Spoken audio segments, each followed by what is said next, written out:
Hola, bienvenidos y bienvenidas a Dimas y Gestas, donde el café, como pueden ver, nunca va a faltar. Pues primero que nada, pues darle la bienvenida a Eduardo Limas, que nos acompaña el día de hoy. Muchas gracias por estar aquí. Hola a todos. Estoy muy contento porque me invitaron. Gracias. A ti por estar aquí, por tomarte el tiempo de convivir un rato en estos momentos de encierro, vaya. Sí, ando un poco nervioso porque hace mucho que no platico con alguien exterior. Entonces, casi siempre platico con mis perros y con mi novia, pero ya hasta perdí como la forma de hablar. Así que ahí sí me trabo, disculpen a todos, ¿eh? Va, Sí, sí, sí. parte también, ofrezco esa disculpa, igual. Sí, yo creo que todos hemos perdido un poquito la habilidad, pero para eso estamos aquí, para hablar y dialogar de temas interesantes. Oh, Así sí. es. Primero que nada, pues para empezar, ¿no? Con esto, justo el tema de la pandemia, quisiera saber, eh, en estos momentos de encierro, vaya, de interactuar más en línea, ¿cómo has, pues, llevado tus días de, ya sea que estés leyendo un libro, que estés haciendo, no sé, alguna investigación, demás? Híjole, pues es un tema, la verdad es que no tengo así como un orden o una estructura de cómo la he llevado, pero sí he tratado de hacer como una rutina. Me di cuenta, por ejemplo, el año pasado que cuando empezamos con la cuestión de la pandemia, que estaba muy saturado de trabajo, entonces fui bajándole poco a poco a la exigencia, porque pues ahora con esta situación de que no podemos salir, tenemos la faceta de que pues extrañamos los lugares de transición, o sea, me refiero no sé, a un camión o el auto, y ese tiempo era muy importante para mí, al menos para mí, y para prepararme al trabajo. Por ejemplo, cuando iba en el carro, pues iba cantando, iba practicando, vocalizando, porque se me puede salir un gallo en clase o cosas de ese tipo, ¿no? Entonces, ahora el único trayecto que hago es casi de alistarme de la habitación a la otra habitación. Entonces es muy corto y no puedo practicar nada de eso. O a veces durante el trayecto se me ocurrían cosas, se me ocurrían preguntas o se me ocurrían cosas que podía hacer en la clase. Y pues bueno, actualmente pues ya no se hace eso. Y creo que más bien la dificultad de toda la pandemia fue tratar de adaptar todo lo que estaba haciendo a la modalidad de las videollamadas, que yo creo que estábamos un poco hartos. Esa es otra de las cosas que experimenté en las vacaciones. Totalmente me desconecté. Nunca había apagado la computadora y dejada así completamente en el escritorio. La dejé desde el 15 de diciembre y ya no empecé a la apagué, la cerré y se quedó así. Entonces, hasta ahorita la vengo aprendiendo. El lunes pasado la aprendí, ¿no? Como 4 días que estoy apenas retomando una rutina y creo que sí perdí mucho la habilidad de leer al nivel el que estaba leyendo o incluso el hablar, el comunicarme también es una de las cosas que veo que falla un poco por la torpeza, ¿no? Que uno va perdiendo con la socialización. O sea, era muy importante ver a los otros a la cara, eh, no sé, hasta la empatía creo que cambia mucho cuando, pues ahora con las videollamadas o los mensajes de las redes sociales, los chats, pues realmente no sabes cómo está la otra persona. Entonces, esas son de las cosas difíciles que he sentido con la transición. Y actualmente estoy tratando de crear una rutina nueva a la que había perdido, porque sí tenía una rutina. La de la primera parte de la pandemia era muy estructurada, hacía ejercicio, caminaba a los perros, leía, estaba muy entregado en el trabajo, pero experimenté muy rápido una fatiga y dije, no, basta, no puedo seguir así. Luego el siguiente periodo de la pandemia, ya de agosto a diciembre, me puse más relajado, con el trabajo, con la propia misma convivencia aquí, también ya no era tan así, ¿no? Entonces, seguía leyendo, nunca dejé de leer, sí traigo ahí mis lecturas. Creo que me di cuenta que veo más series que películas, y eso es también una transición muy extraña porque casi siempre las películas eran eran como mi foco, ¿no? Yo veía más películas que series, ahora cambió. La verdad me gustan más las películas, pero ni modo, ¿no? Son de las cosas. Hay menos películas ahorita que ver porque no vamos al cine o no sé, ¿no? Son ese tipo de cosas que cambian y bueno, creo que los perros han sido la cosa permanente que manejo, ¿no? A mí lo que me ha gustado de estar encerrado es que si paso más tiempo con ellos o estoy más al tanto de ellos y han hecho como más ligera la transición. Muy bien, muy bien. Sí, pues, de hecho, nosotras, creo que lo que nos ha aligerado un poco esto es pues hacer las videollamadas y crear este proyecto. Entonces, al momento de invitarlo, bueno, invitarte, creamos muchas más preguntas que van a ser como de diferentes temas, pero son pues, para conocerte y conocer mm, como esa parte de profe-alumno. Ok. Entonces, acá en la etapa en el tema de materias y de escuela, queremos saber cuál es la materia que más te gusta dar. O sea, que ya sea en este semestre que ha sido en línea o en físico. O sea, ¿cuál ha sido la que más te ha gustado? Ok, ay, joder. Yo creo que la que más me gusta dar es, uf, no sé, yo creo que fisiología. Creo que psicología fisiológica es la materia que más me gusta, pero también es la que menos me gusta porque sí siento, bueno, es una de las cosas de ser maestro, ¿eh? Se las voy a confesar de una vez. Trabajas mucho con la relación con el estudiante, ¿no? Es muy importante la relación con el estudiante. Y sé que, por ejemplo, los primeros semestres, cuando van llegando a la carrera, pues los voy tratando de una manera más blandita, como de bienvenida, y luego las cosas se van poniendo un poco más duras, ríspidas y difíciles. No sé si eso pasa al otro lado, ustedes me dirán.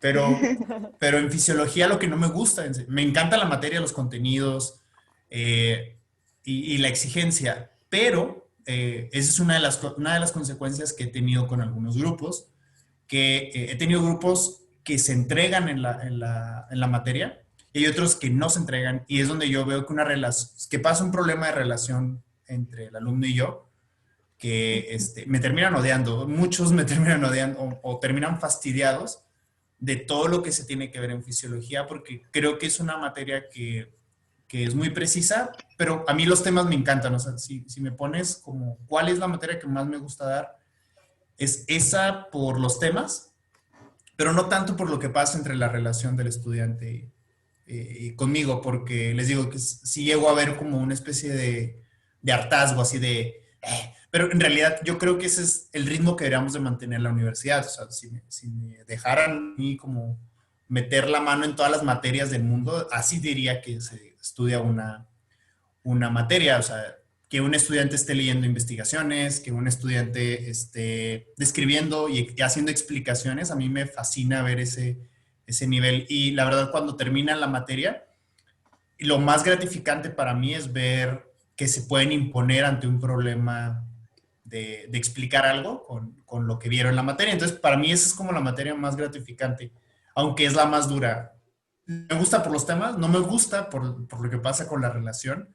He tenido alumnos que me han dicho, así me lo han dicho, lo odio, o sea, ya no lo quiero volver a ver, ya no quiero ver nada de biología. Y he tenido otros que me dicen, descubrí que esto es lo que quiero estudiar. O sea, me quiero ir por este caminito, a ver qué encuentro o a ver qué puedo estudiar de más. Y también es otra de las cosas que no se puede ver todo en la materia pues necesitas seguir estudiando, ¿no? Es una de las ideas más difíciles que pasa en la universidad, darte cuenta que lo que ves en una materia pues no te sirve para nada. Y es cierto, o sea, y no es porque el maestro sea malo, porque la escuela sea mala y porque el sistema esté mal, sino porque así es la universidad. La universidad es darte cuenta que necesitas ir a estudiar tú solo. Solamente hagan de cuenta que es como si ustedes vieran a nosotros que qué es lo que tienes que hacer para aprender, ¿no?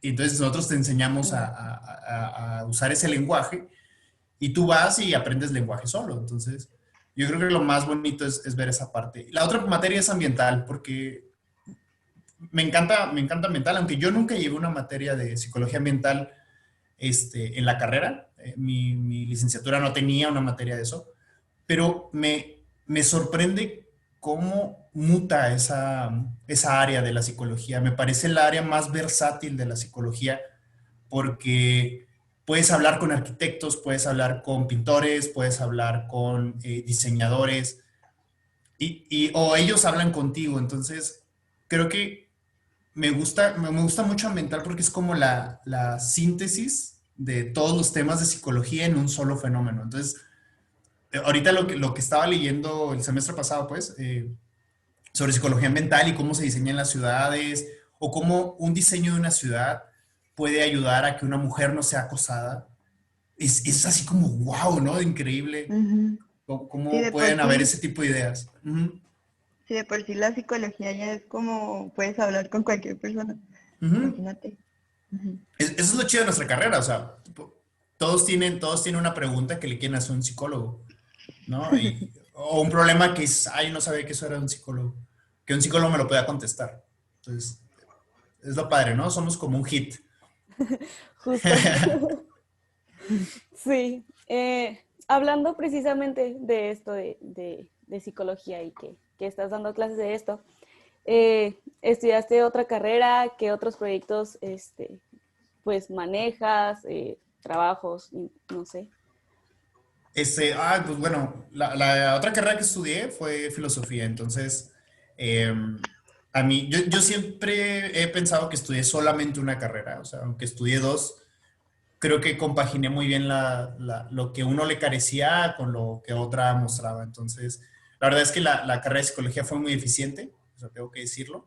Es la verdad, como le pasa a muchas licenciaturas de la ciudad y también del país, desafortunadamente el nivel en psicología, pues por eso nos ven lejos como un científico, la verdad, pero pues es culpa de muchos factores. Y uno también, pues está la responsabilidad de nosotros de estudiarla bien, ¿no? Entonces, total, estudié filosofía y ahí encontré como la cosa que le faltaba a la otra. Y pues bueno, me he movido siempre como trabajo en un área como conectada, ¿no? Entonces, pues casi he trabajado más como filósofo. Sí, este año emparejo las cosas.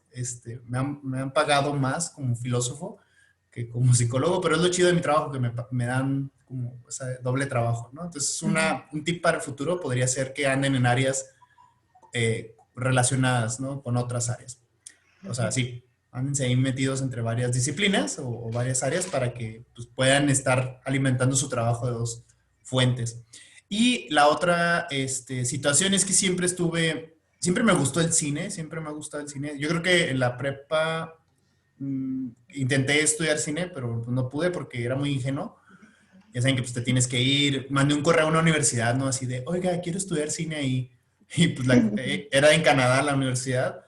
Y me dijeron, pues vente. O sea, y yo, ¿Sí es cierto? ¿el Circunvalación 2 me deja ya o no? Entonces, no, la neta lo dejé así. Siempre me gustó el cine. Curiosamente, la primera clase que yo di era clases de cine para niños. Fue mi primer trabajo así como de maestro y yo, ¿no? No odio a los niños, no tengo mano con ellos, pero pues ya no, era trabajo que tenía que hacer y bueno, me quedó bien, estoy muy contento con eso.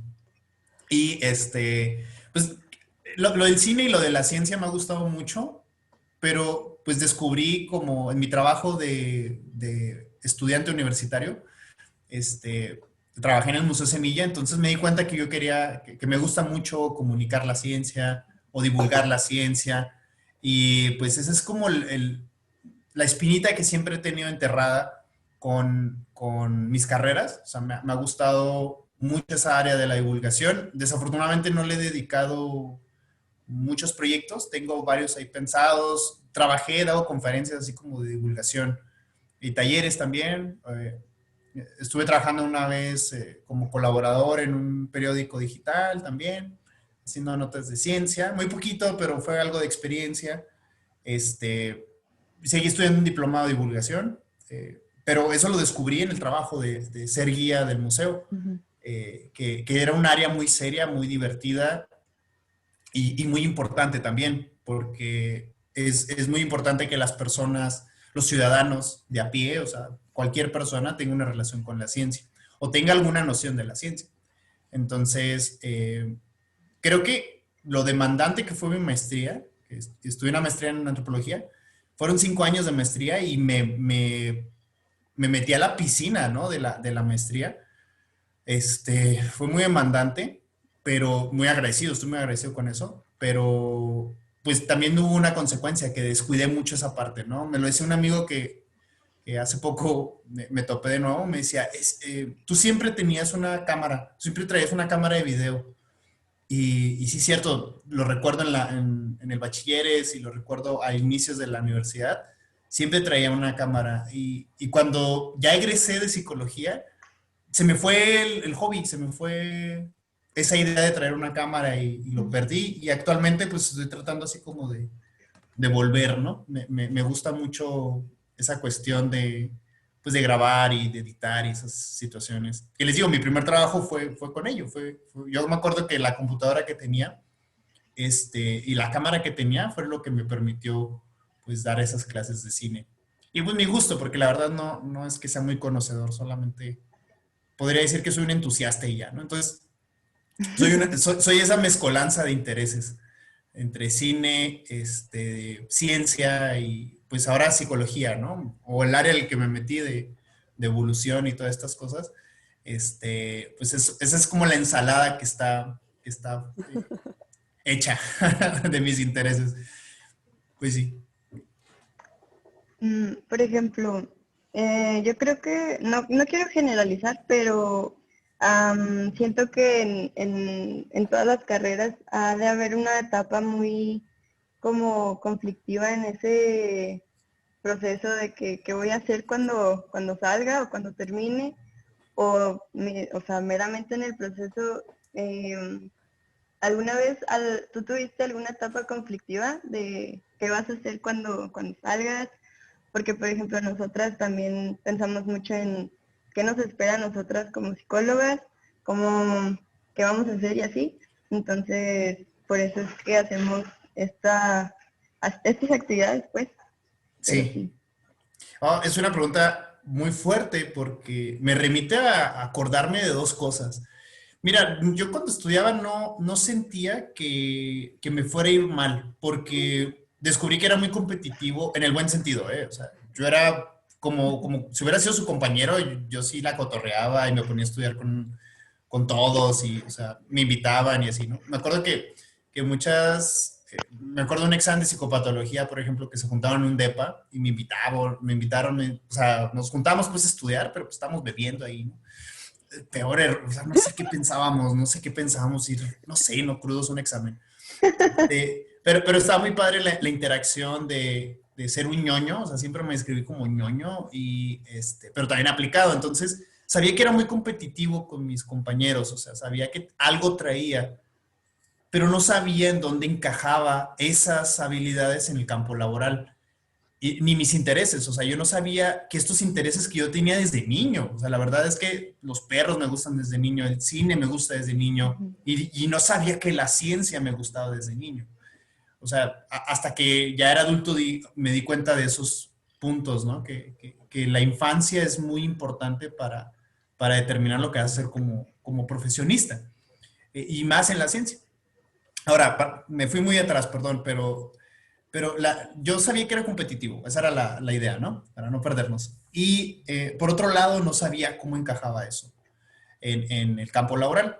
Y hasta que empiezo como a salir poquito y empiezo a darme cuenta que la idea que yo quería ser de psicólogo, psicoterapeuta, pues no era del todo lo que me llenaba. Y yo creo que eso es una de las primeras lecciones. Casi todos ven el campo de la psicoterapia como el lugar del psicólogo, ¿no? No solamente nosotros, sino la gente de afuera ve que eso es lo único que puede hacer un psicólogo. Pero cuando me di cuenta que hay un montón de cosas allá afuera de lo que puede trabajar un psicólogo, pues también se me hizo increíble, ¿no? Yo descubrí mi vocación luego, o sea, yo me di cuenta que quería ser maestro cuando estaba ya en los semestres finales de psicología y a la mitad de filosofía. yo vi a dos maestros así dar clase y dije, yo quiero ser como esos, ¿no? Así como por lo que están haciendo. Y cuando llegué a la maestría, pues tuve así como mi imagen de, yo quiero ser como él, ¿no? Prácticamente así tuve muy a la mano modelos que me ayudaron, pero nunca los encontré en la escuela de psicología, ¿no? Eh, yo lo platicaba hace poquito con Luis Ubiate y le decía que, bueno, hace mucho, más bien eso lo platiqué hace mucho, que la imagen o el modelo que debes de tener de un psicólogo a veces no lo tienes a la mano con tus maestros y tú vas y los buscas en figuras más grandes, que así debe de ser desde mi punto de vista. Nosotros no podemos ser sus modelos, más bien nosotros podemos ser ideas de que les puede ir bien o con la carrera, ¿no? O con el estudio. Mi modelo siempre estuvo en España, por ejemplo, ¿no? Parque Delgado para mí era el psicólogo que yo quería ser. Y él es terapeuta. Aunque yo no quería ser terapeuta, yo quería hablar como él o quería fundamentar las cosas que sabe, ¿no? Como él. Entonces, la cuestión del campo laboral es un punto muy importante porque es un punto de mucha frustración. Yo les diría que se lo tomaran con mucha paciencia porque no sabe uno de lo que puede llegar a ser y también no tomar decisiones nada más porque hay trabajo de eso. Creo que eso sería la moraleja, porque el dato de INEGI es muy cruel. Es pasar un año. Dice INEGI que el profesionista en México pasa un año desempleado cuando egresa. O sea, y yo recuerdo que ese año para mí fue muy, muy fuerte emocionalmente porque pues, yo vivía con mi mamá y mi mamá de la pensión que nos daban porque falleció mi papá y pues tenía ahí la pensión. Yo me acuerdo que me daba así me servía el plato y comía y yo decía, ¿qué estoy haciendo? O sea, no estoy aportando nada, aquí estoy comiendo gratis. Cuando ya acabé de estudiar. Entonces pasó un año y empecé a tener mi primer trabajo, que también no fue un trabajo wow, ¿no? Empecé a dar clases y era una materia nada más o dos materias. Y era muy poquito lo que ganaba, pero ya era reconfortante saber que estaba trabajando. Entonces, ese primer año para mí fue muy duro porque, aparte de estar desempleado, era que no llegaba el título. Entonces, yo no podía dejar currículums en lugares.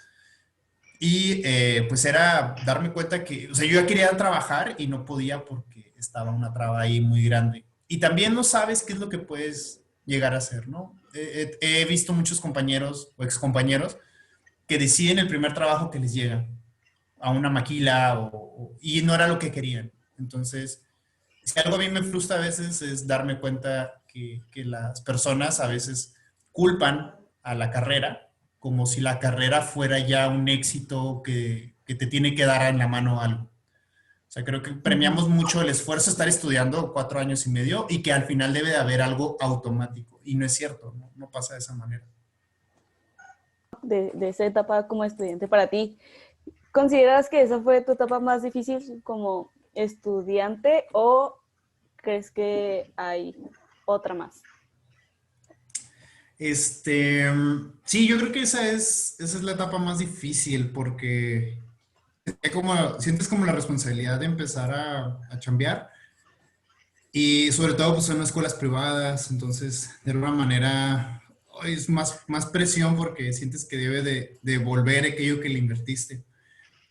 Y creo que también era muy difícil porque, les digo, por esta idea de competencia, lo digo en el buen sentido, ¿no? En el sentido de mostrar tus habilidades y ver qué puedes proponer y qué puedes hacer en relación a lo que los demás proponen. Eso es lo que yo entiendo por competencia profesional.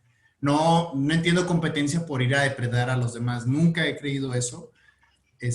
Y de hecho creo que ese es un mal profesionista el que piensa de esa manera. Porque al final te vas quedando solo, entonces pues no funciona así, ¿no?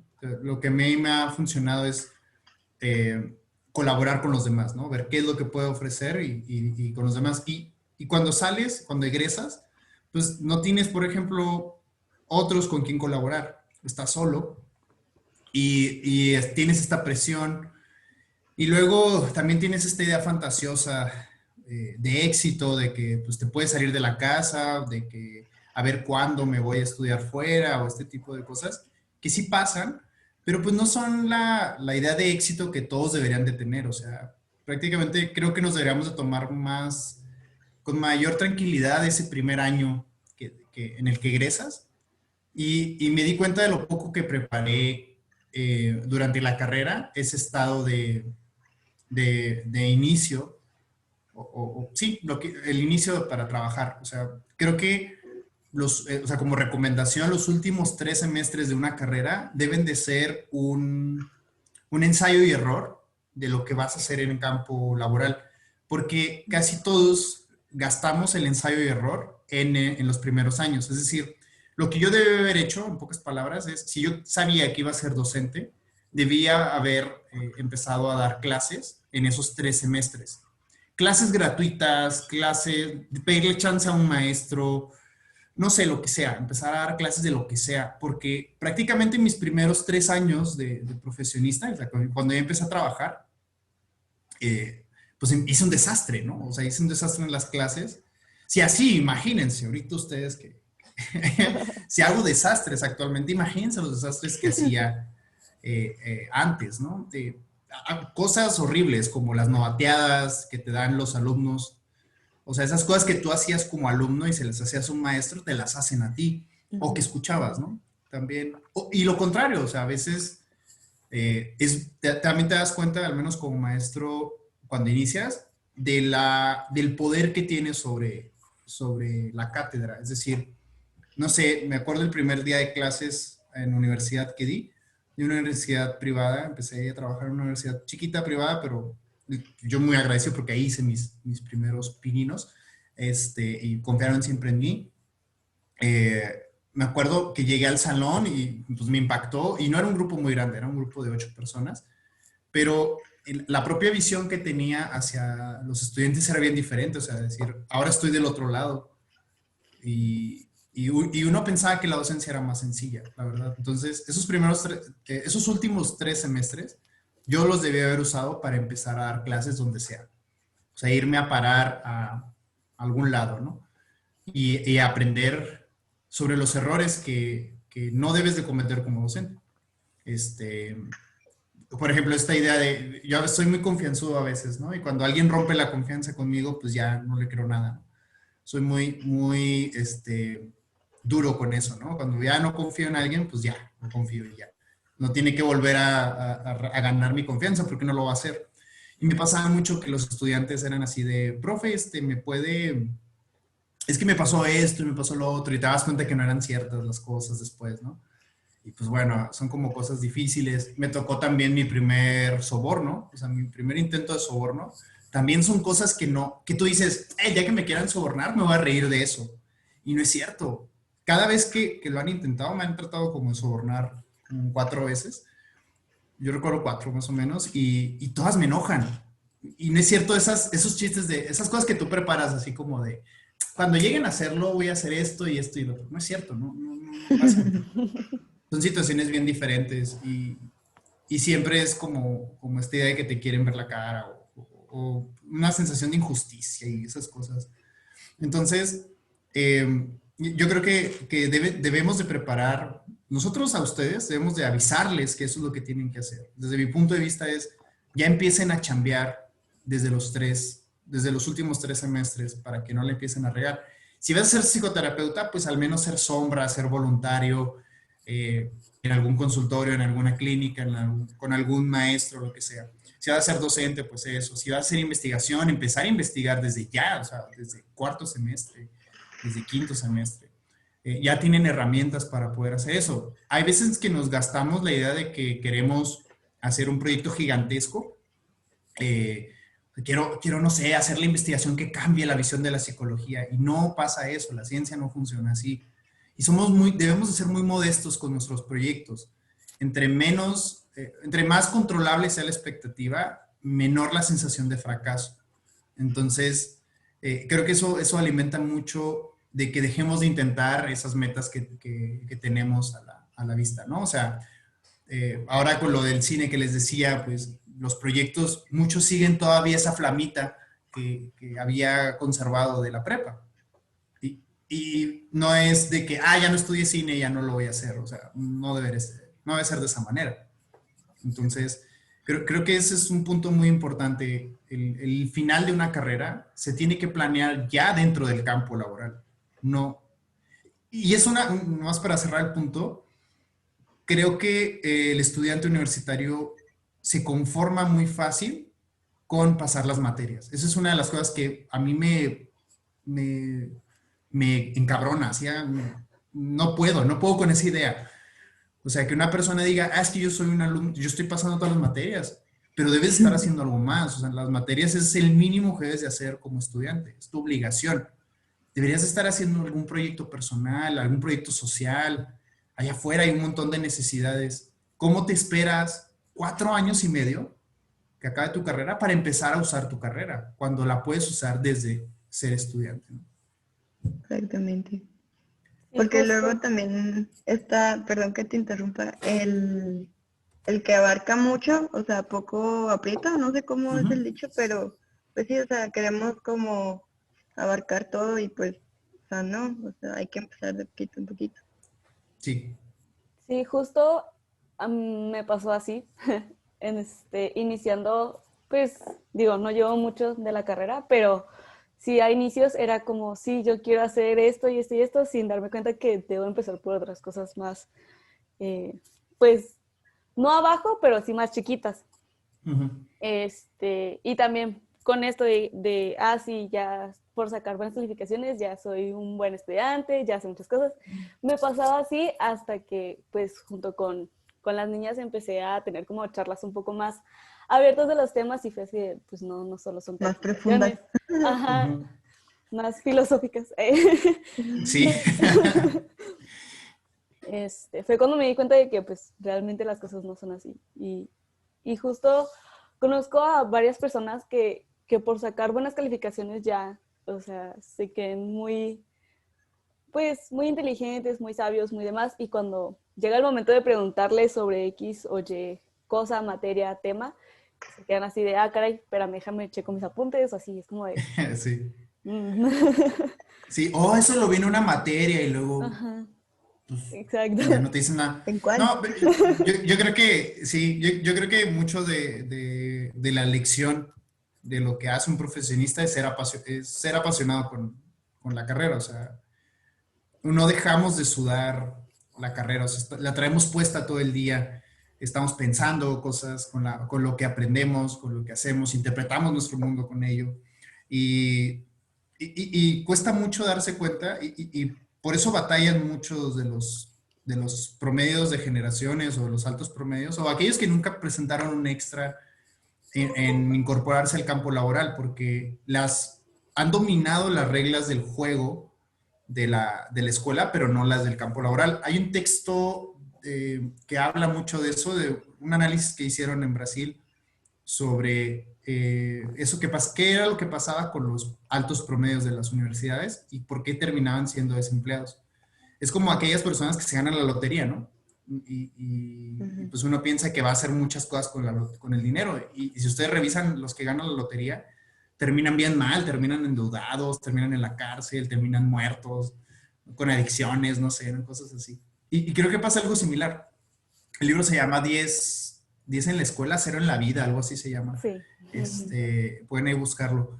Fue un libro que para mí fue muy impactante, ¿no? Y les digo, yo era ñoño y me fue muy bien en la universidad. Nunca tuve calificaciones altas hasta la universidad. Y en las dos carreras, o sea, sí era ñoñazo. Pero también nunca faltaba las fiestas ni nada de ese tipo de cosas. Siempre estaba involucrado con lo que pasaba con mis amigos. Entonces, no era así un ratón de biblioteca, ¿no? Como a veces se imaginan, porque dicen, sí, se ve. No, pues son cosas que me interesan, o sea, las sé porque me interesan, no porque me las tenga que aprender o quiera pantallar a alguien y dominarlo ¿no? Esta idea de no sé, como un intelectual, no sé, egoísta o no sé. O sea, a veces esas ideas que muchas veces me lo decían, incluso algunos maestros de psicología me decían que era muy fanfarrón o que era muy arrogante, porque me interesaba mucho estar aprendiendo y yo así ahora que lo veo desde mi lado es, al contrario, debieron de haber domesticado mi curiosidad. O sea, me debieron de haber enseñado el camino de por acá, por allá. Muy pocos maestros de psicología lo hicieron. Todos los de filosofía lo hicieron. O sea, todos los maestros de filosofía me veían con cara de, hay un libro de esto, y iba y lo leía o revisaba y decía, sí está padre, ¿no? O no está padre, no me gustó, pero iba y revisaba. Entonces, eso también es muy, muy importante. escuchen esa vocecilla, ¿no? Porque esa vocecilla que tienen cuando platican de temas que son como muy suyos. Cuando voltean a ver a su salón o a varios amigos que tienen en alguna carrera, qué importa que no sea de psicología, pueden identificar que le gusta un tema en particular, ¿no? O sea, esa es como les digo, la propuesta que cada uno tiene. O sea, si no sé, alguien habla de género, sabes que hay dos en el salón que les gustan mucho esos temas. O si hay alguien que le gusta mucho la neurociencia, sabes, hay sí como 3 o 4 que dicen, está leyendo algo de neurociencia seguramente, ¿no?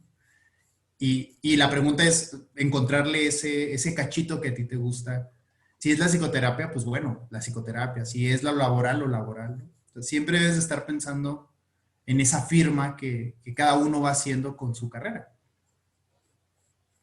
Sí, me acuerdo desde primer semestre que nos decías que a lo largo de la carrera siempre vamos a tener como una pregunta que nos ancle mucho a la carrera o una duda de algo y que si no la teníamos, pues realmente era como, bueno, empieza a buscar cuál es esa intriga que tienes de la carrera, ¿no? Para anclarte a ella y realmente pues seguir aprendiendo y seguir como este proceso de qué hacer después de. Y muchas de esas preguntas son de la infancia, ¿eh? Es esa curiosidad de niño que teníamos. Yo no lo sabía Vamos hasta que... transformando. Sí, hasta que llegué a la maestría me di cuenta que esa era una pregunta que tenías de niño. Muy bien, sí. Es muy curioso porque justo siento yo que cuando todos llegan como a una carrera y les preguntan de qué, ¿por qué estás aquí? ¿Por qué estás estudiando esto? Todos saben por qué, pero siempre es de que, no, pues me gusta mucho, me llama mucho la atención o me gustaría saber del comportamiento humano, como todos Sí. respondiendo a esa pregunta, siendo que pues uno sabe, ¿no? Que por qué realmente está estudiando la carrera. Y es muy, muy curioso como no sé, siento yo que alguien más, que sabe un poco más que tú de lo que quieres estudiar, te impone y es como de, ay. Sí. Sí, yo creo que es sentir esa piscina, ¿no? O sea, creo que es como cuando aprendes a nadar. No sé si sepas nadar, espero que sí. Para que sirva la analogía. Es como cuando empiezas en el chapoteadero, ¿no? Y luego vas metiéndote a lo hondo, lo hondo, lo hondo. Y te das cuenta, no sé si se han dado clavados o cosas así. Yo me acuerdo cuando estaba en natación, me acuerdo que me daba mucho miedo pensar que mejor me podía ahogar. O sea, estando abajo decía, oye, te puedes ahogar, no pasa nada. Y no sé, eso hacía más misteriosa la alberca, ¿verdad? O sea, qué padre echarte un clavado, flotar y dominar lo que sabes hacer en el agua, pero la piscina también o la alberca también tiene su riesgo, ¿no? Entonces, yo creo que con las carreras debemos de experimentar algo así. Debemos de saber que hay cosas que dominamos, que son muy padres, que hay que explorar y todo esto, pero que no se acaba, ¿no? O sea, yo siempre ya anulo a la persona que empieza a hablar como si ya lo supiera todo, ¿no? Creo que más bien deberíamos de respetar el no sé, pero quiero saber, ¿no? O sea, no quedarnos en el quién sabe, pero quiero saber eso. Entonces, como cuando les digo con lo de la alberca, ¿no? Saber que te puedes ahogar hace misteriosa la alberca. Y es lo mismo acá en la carrera. Saber que no vas a llegar a una respuesta final hace más enriquecedora tu carrera. Y muchos les da miedo eso, ¿no? Muchos están esperando tener las respuestas para lo que se estaban preguntando. Pero más bien es al contrario. Debemos de saber dominar esa curiosidad, de poder ir a buscar en tal lado, ¿no? A mí me sorprende a veces las investigaciones de cómo lo pensaron, cómo se les ocurrió esta idea, ¿no? O sea, me pareció fantástica, ¿no? ¡Wow! Y yo creo que lo que siempre les he dicho, a nuestro alrededor están personas con intereses así. Y eso también los va nutriendo. Entonces, muchas veces es que no tienen un lugar donde convivir, donde platicar sobre estos temas, o no se dan el tiempo para ello. Porque a veces empiezas a platicar de tu carrera y dices, ay, vas a empezar con tus cosas. Pues sí, ya voy a empezar, ¿no? Y este es el momento para empezar, ¿no? Para eso Estoy con mi pagué, ¿no? curiosidad. Claro, ¿no? Para hablar de eso. Es lo que implica el boleto. Es como cuando van a una película, o sea, terminan de ver la película y quieres ir a platicar la película. O hay películas que te despiertan eso. Ajá. ¿no? Que dices, no manches, o sabes que tienes que ver esta película, ¿no? Quieres platicarla con alguien. Lo mismo pasa con la ciencia. Sientes, es como lo que decía Carl Sagan, ¿no? Hay una frase muy famosa que dice, que el gusto por la ciencia es igual a estar enamorado. Estoy parafraseando, ¿no? O sea, no me sé las frases porque si no hubiera estudiado poesía, la neta, si me hubiera acordado de todas las frases, hubiera estudiado letras y hubiera sido un buen poeta, pero no, no soy. La frase decía, el gusto por la ciencia es similar a estar enamorado. Cuando uno está enamorado, lo quiere gritar a los cuatro vientos. Entonces, lo mismo pasa con nuestras carreras. Queremos ir a platicar con alguien, aunque sea o no científico, ¿no? Le quieres ir a contar de, no manches, esto, ¿no?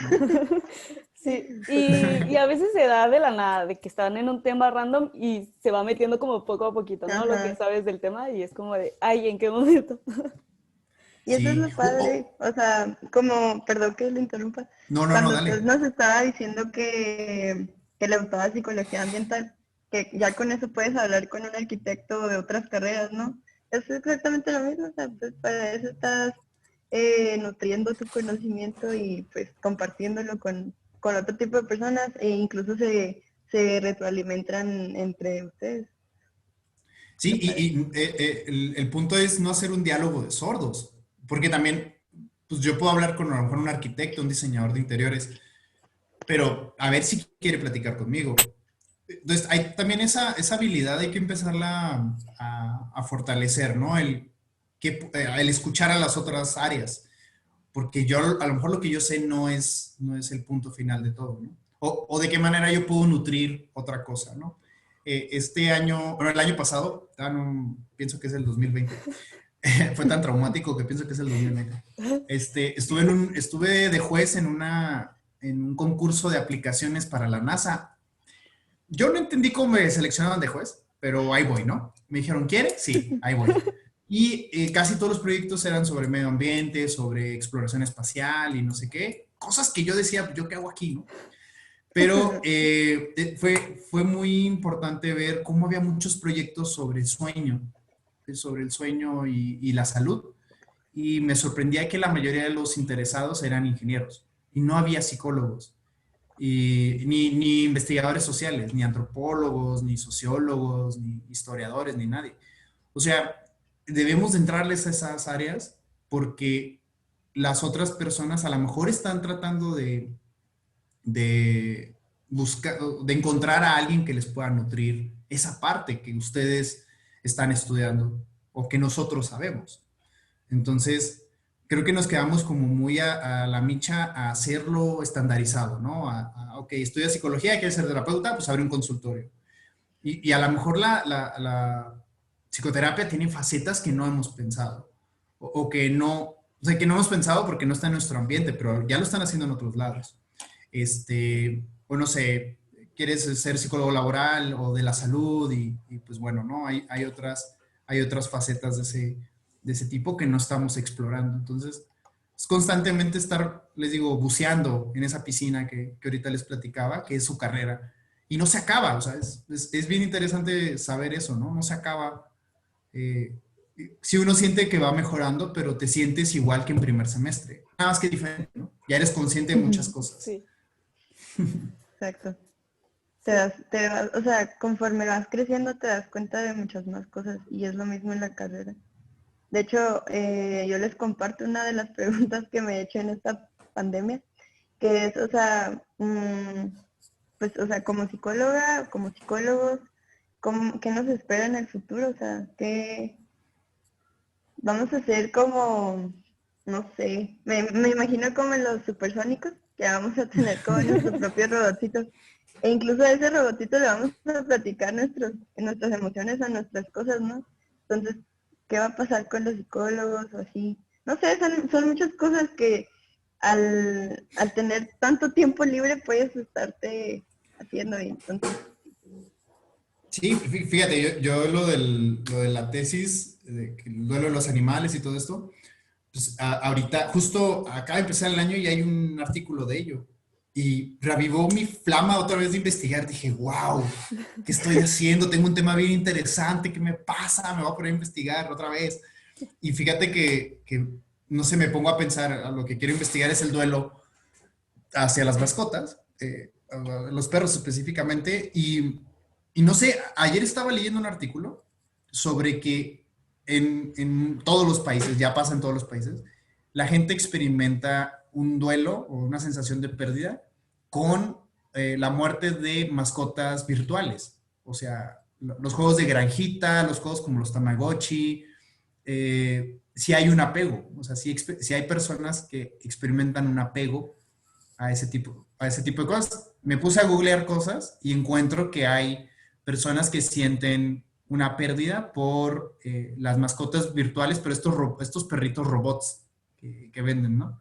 Sí. Dices, wow, wow, ¿qué es lo que sigue? O sea, yo estoy estudiando perros, así, el que abres la puerta de tu patio, y hay otras personas ya planteando que con robots, o sea, wow, ¿no? O sea, me parece fascinante. Sí. Y ahí es donde sientes que estás en primer semestre. Exacto. O ¿De sea, dónde nace su interés, profe, por el duelo de las mascotas? fíjate que es prácticamente con una pregunta que me hice desde niño. O sea, los perros siempre me parecieron interesantes. Eh, siempre he tenido una relación muy cercana, ¿no? O sea, paso mucho tiempo en los patios, estoy pendiente de ellos, me gusta pasearlos, todo ese tipo de cosas, ¿no? Pero, eh, no sé, cuando empiezo, mi hermana tenía un pastor alemán, o sea, se lo regalaron a ella y pues yo pasaba mucho tiempo con el perro. Entonces hubo un momento en la familia que ella se iba a ir de la casa y no sé qué, y me pregunté, yo me enojé mucho porque, no porque se fuera mi hermana, sino porque se iban a ir, porque se iban a llevar al perro. O sea, el perro se lo debía de llevar, ¿no? Entonces yo me enojé mucho por esa situación y fue cuando empecé a darme cuenta que a lo mejor me interesaban más, o sea, que el apego que yo tenía con un perro era diferente al de los humanos. Y me sentía un poco mal a ello, ¿no? Y yo creo que el punto de quiebre de la pregunta fue cuando iba al catecismo, no sé si les he platicado esa anécdota, pero este, yo era muy aplicado también en el catecismo, tenía como 7 años, 8 años, no recuerdo, y era el segundo año de catecismo y le hago una pregunta una vez a la catequista, le digo que si los perros se van al cielo cuando se mueren, o sea, entran al cielo, y la catequista me dice que no, y me lee el Génesis y me dice no, porque pues, los perros son parte de la creación y la creación pues está hecha para lo. Y me empieza a explicar y yo me quedo y me enojé y ya no volví a ir al catecismo.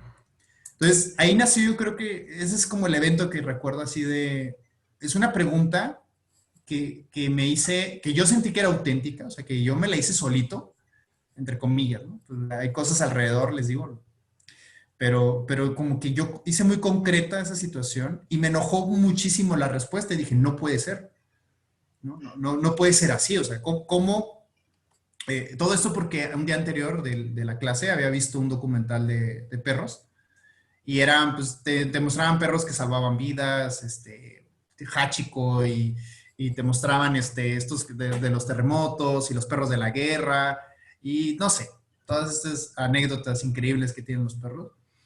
Y a mí me parecía muy insultante que no el perro estuviera un peldaño abajo, cuando otros humanos pues pueden ser las personas más deplorables, ¿no? Y puedan acceder al cielo. Eso me prendió un cohete, ¿no? Como creyente.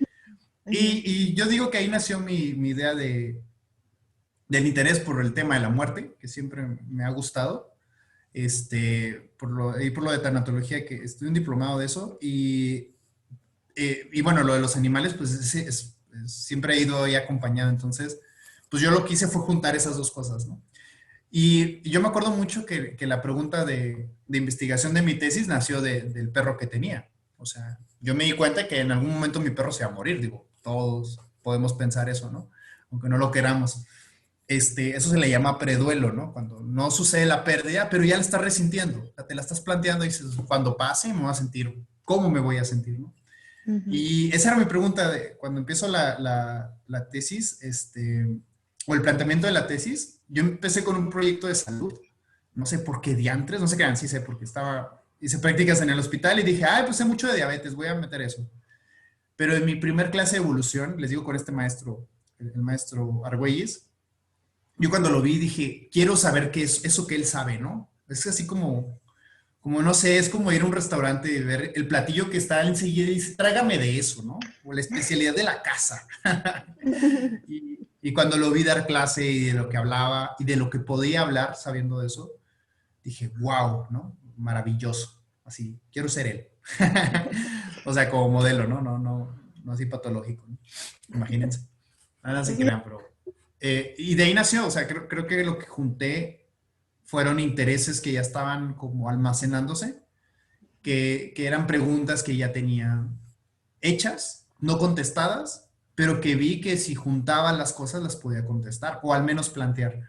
Entonces, yo creo que de ahí nació de esta pregunta cotidiana que tengo con lo que tienes con tu mascota, ¿sí? Y yo me acuerdo que la pregunta de investigación la cambiaba de una manera cotidiana y se las preguntaba a todos.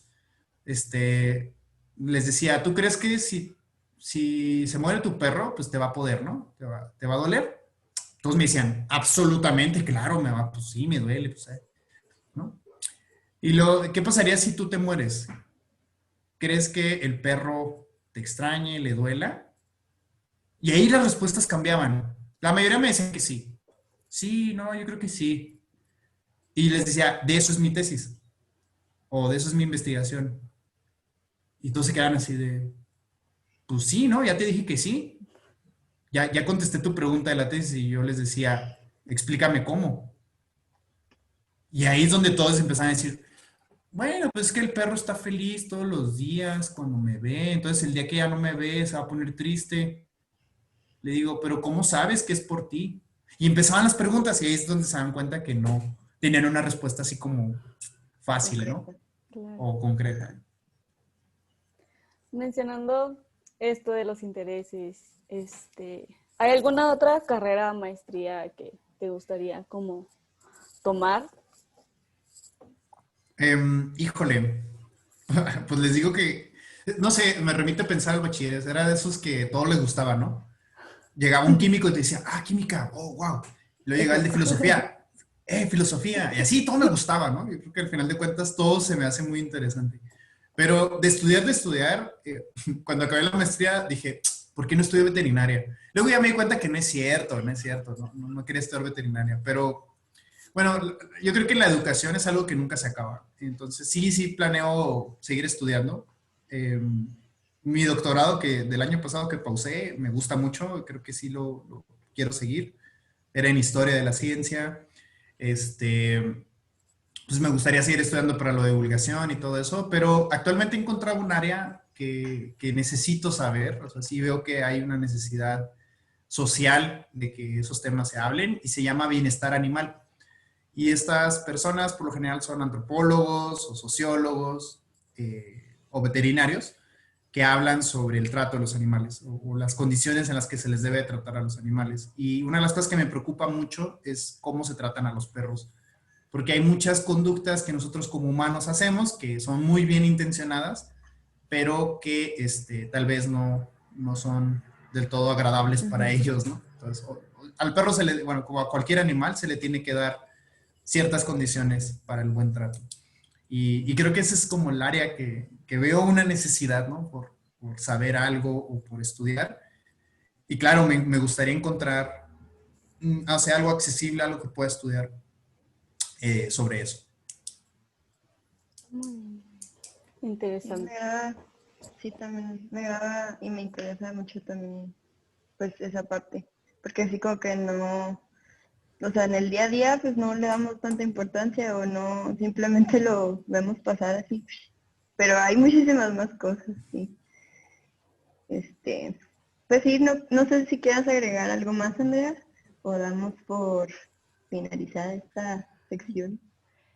Pues para comentar, ¿no? ¿Tienes una página donde se publican cosas de perritos y así?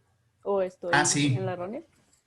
Sí, ese es el bebé de este año. El año pasado nada más creamos el perfil. De hecho, mi colaboradora, así mi compinche de contenido, es una exalumna. O sea, fue compañera suya, pero acaba de terminar, se acaba de convertir en pasante. Está Caro González, y ella es la que me está ayudando siempre y siempre monitorea. La página se llama Perritos al Sol. Este año le vamos a meter muchísimo más orden, proyectos y contenido a ese tipo de cosas. Incluso pues la colaboración ahí, la puerta abierta siempre está para el que quiera colaborar. Les digo que es un proyecto pues más abierto, pero sí es como la joyita que quiero ir puliendo y trabajando y trabajarla este año. Entonces ahí se pueden unir a Perritos al Sol. Tenemos un blog que está muy olvidado, pero ya me estoy encargando de reactivarlo, y pues en redes sociales nos pueden encontrar en Instagram y en Facebook. Por lo pronto, después empezamos a hacer ahí cosas en YouTube, pero esa es la página, y si le dan el seguir, pues estaremos muy agradecidos y muy contentos. Aparte, pues sí, la gente siempre sube sus perritos que están tomando el sol, que ese es uno de los derechos caninos que hay que promulgar, ¿no? Que cada perrito tenga una opción de recibir el sol al día, así sabroso, ¿no? A las 12 de la tarde, pues ya el perro va y toma el sol, ¿no? Como siempre. Entonces, ahí pueden subir y compartir sus fotografías, que es lo que más abundan en nuestra página. Y bueno, muchos de los temas que ahí platicamos son de estas temáticas que los perros deben de tener para que sean contentos y felices. Claro. Pues muchas gracias por acompañarnos en un episodio más de esto que es Dimas y Gestas. Gracias por vernos y por estar aquí. No, Muchas gracias por la gracias. invitación.